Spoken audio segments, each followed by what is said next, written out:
બાપુ એક સુંદર મજાનો ધાર્મિક અને ભક્તિમય પ્રસંગ છે અને આ પ્રસંગમાં આજે આપણે વાત કરવી છે કે મોટા ભાગના સિદ્ધ મંદિરો ઊંચા પર્વતો પર કેમ બાંધવામાં આવે છે, શું છે તેનું વૈજ્ઞાનિક રહસ્ય. શું તમે ક્યારેય વિચાર્યું છે કે હિન્દુ ધર્મમાં મોટા ભાગના મુખ્ય સિદ્ધ મંદિરો ઊંચા પર્વતો પર કેમ બનેલા છે? આ પાછળનું રહસ્ય શું છે? બધા મુખ્ય સિદ્ધ મંદિરો, ધાર્મિક સ્થળો અને સિદ્ધ સ્થાનો ઊંચા પર્વતો પર કેમ આવેલા છે અને તેને સામાન્ય માણસોથી દૂર રાખવાનો પ્રયાસ કેમ કરવામાં આવ્યો? છેવટે આ સ્થળો કોઈ મેદાનોમાં પણ હોઈ શકે છે.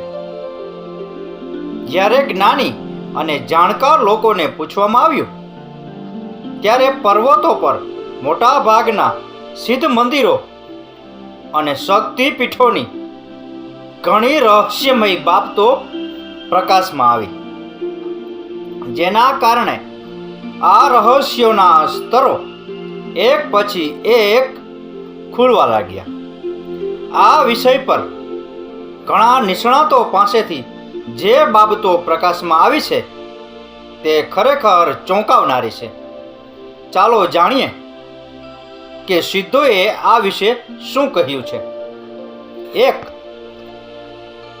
વાસ્તવમાં આ કોઈ મંદિર તો છે જ, પણ સાથે સાથે આધ્યાત્મિક સાધના માટેનું સ્થળ છે. આશ્ચર્ય થાય છે ને? સિદ્ધોના મતે આ કોઈ સામાન્ય સ્થળ નથી જ્યાં મૂર્તિની પૂજા થાય છે, પરંતુ એક ખાસ સ્થળ છે જ્યાં તે દેવતાની વિશેષ ઉર્જા પુષ્કળ પ્રમાણમાં વહે છે, જેનાથી આધ્યાત્મિક સાધનામાં ઝડપી સફળતા મળે છે. સમય જતાં આ સ્થળ લોકોમાં લોકપ્રિય બન્યું અને તેઓએ તેનો ઉપયોગ મંદિર તરીકે કર્યો, જેના કારણે આધ્યાત્મિક સાધના અદૃશ્ય થઈ ગઈ. 2.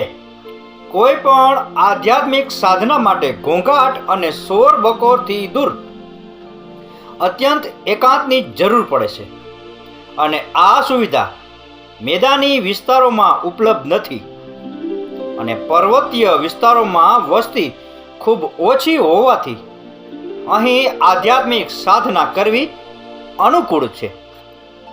3. પર્વતો ખાસ કરીને પિરામિડ આકારના હોય છે, જ્યાં ઉર્જાનો પ્રવાહ વધુ હોય છે. તેથી જ શક્તિ સાધકોને તેમની સાધનામાં સરળતાથી સફળતા મળે છે અને જે જગ્યાએ સાધના પૂર્ણ થાય છે તે સ્થાન મંદિરની જેમ પૂજનીય બને છે. 4. ઘણા સિદ્ધોની હાજરીનો પ્રભાવ. ઘણા સિદ્ધો ઊંચા પર્વતોમાં પણ રહે છે, જે તે સ્થાન સાથે સંબંધિત છે અને એવું કહેવાય છે કે જ્યાં ભક્તો હોય છે ત્યાં ભગવાન પણ રહે છે. જેમ કે કેદારનાથ એક સંપૂર્ણપણે સિદ્ધ સ્થળ છે જ્યાં નર નારાયણે તપસ્યા કરી હતી અને તેના કારણે ત્યાં એક મંદિર સ્થાપિત થયું હતું. 5. કુદરતની નજીક અને મનુષ્યોથી દૂર હોવાને કારણે ટેકરીઓ પર કુદરતી સ્વચ્છતા રહે છે અને કુદરતની નજીક પણ રહી શકાય છે, જેના કારણે દેવ પ્રકટીકરણ પણ ઝડપથી થાય છે અને જે સ્થળે દેવ પ્રકટીકરણ થાય છે અને તે સ્થળ વરદાન સાબિત થાય છે, તે સ્થળ આપમેળે મંદિર જેવું બની જાય છે. 6.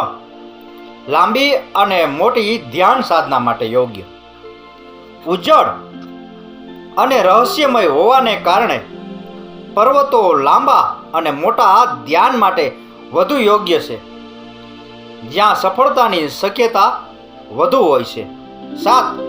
પુરાણો અનુસાર શરૂઆતથી જ પર્વતોને દેવતાઓના દર્શન સ્થળ માનવામાં આવે છે અને એવું પણ કહેવાય છે કે દેવતાઓ સૂક્ષ્મ સ્વરૂપમાં પર્વતોમાં રહે છે. 8. આશીર્વાદ. ઐતિહાસિક રીતે પુરાણોમાં ઉલ્લેખ છે કે ઘણી ટેકરીઓ પર દેવી શક્તિઓનો વાસ છે, જેના કારણે ઘણી પર્વતમાળાઓ વંદનીય છે. 9. સ્વાસ્થ્ય પરિબળ. તમે જોયું જ હશે કે પહાડી વિસ્તારોમાં રહેતા લોકોનું સ્વાસ્થ્ય મેદાનોમાં રહેતા લોકો કરતાં વધુ મજબૂત હોય છે, અને આ જ કારણ છે કે આવી જગ્યાએ આધ્યાત્મિકતા પણ ઝડપથી વિકસે છે. 10. હવામાન. મેદાની વિસ્તારોમાં હવામાન વારંવાર બદલાય છે, પરંતુ મોટા ભાગના પર્વતીય વિસ્તારોમાં હવામાન સમાન રહે છે. અને આ એક સૌથી મોટું કારણ છે કે મોટાભાગના ઋષિ મુનિઓ અને સંતો ટેકરીઓમાં રહે છે, જેથી તેમના મોટાભાગનો સમય પ્રતિકૂળ હવામાનની તૈયારીમાં બગાડ ન થાય. તો બાપુ, આ હતો મોટાભાગના સિદ્ધ મંદિરો ઊંચા પર્વતો પર કેમ બાંધવામાં આવે છે, શું છે તેનું વૈજ્ઞાનિક રહસ્ય, એ વિશેનો પ્રસંગ. આ કથા, આ વાર્તા પૂરેપૂરી સાંભળી એ બદલ આપનો ખૂબ ખૂબ આભાર. આપનો દિવસ શુભ રહે. મહાદેવ હર.